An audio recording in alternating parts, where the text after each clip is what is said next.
Over there in America, in the West, you're going to turn into a battlefield. That's the stage that you're at now. Our history with the West is going to repeat itself in the West.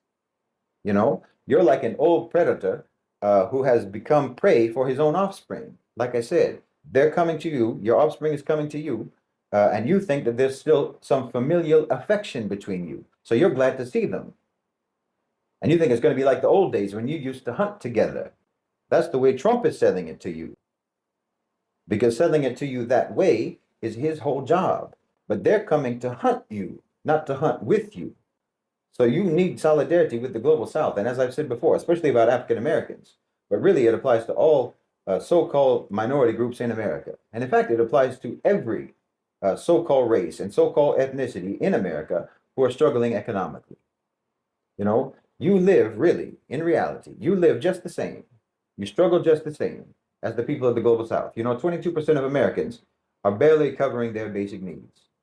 And 65% of Americans, low-income Americans, they're in a constant state of worry and a constant state of anxiety about being able to pay their bills, their necessary bills. At least 10% of Americans are in persistent poverty.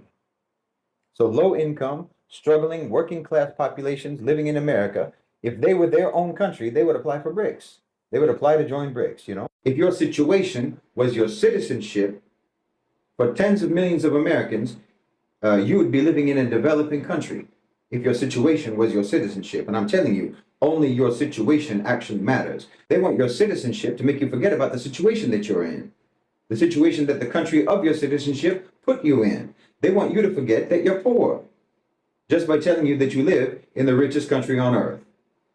Never mind that the country doesn't have riches. It has some rich people in the country, but increasingly, even those rich people don't identify with the country itself anymore. And Donald Trump is just one of those rich people.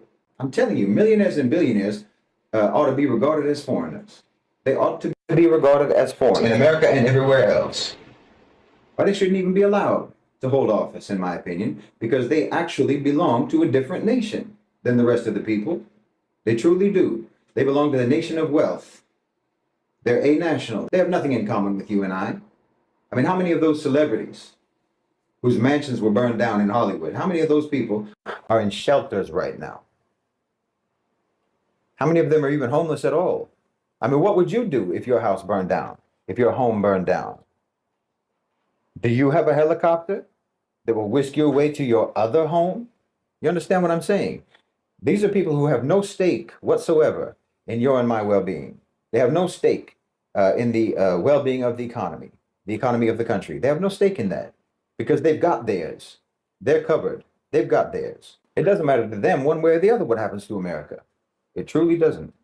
And they're going to sell you out. They're going to sacrifice you. The ship is sinking and they're already on the life rafts on their way to Dubai. Somebody said with the mass deportations Trump is doing, that's going to leave all of these manual labor jobs without workers. Well, who do you think is going to do that work now? Who do you think is going to have to do all of those jobs that migrant workers have been doing for next to nothing?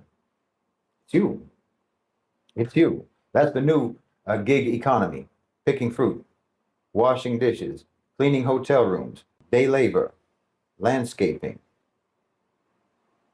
Oh, did you think that they were telling you that you don't need college or that college is pointless because of neo-Marxist postmodernism and critical race theory? Is that what you thought? Turns out it was because they didn't want you to be overqualified to pick oranges.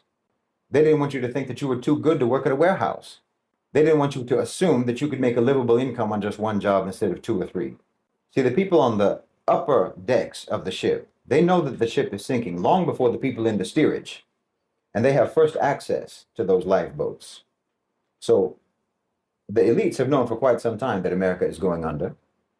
And they've already made their plans. They've already made their arrangements. And they made very different arrangements for you. You've been slotted to go down with the ship. That's in America and it's in Europe as well. And some of you have actually allowed yourselves to believe, when you see the people rowing away in the life rafts, you believe when they tell you that you'll be safer, you'll be safe from the flood, you'll be safe from drowning if you stay in the belly of that ship. I told you, you'll have to always read them backwards. Always play them in reverse. You have to play them in reverse. And then you'll know what they're really saying. Here, we'll practice. Make America great again.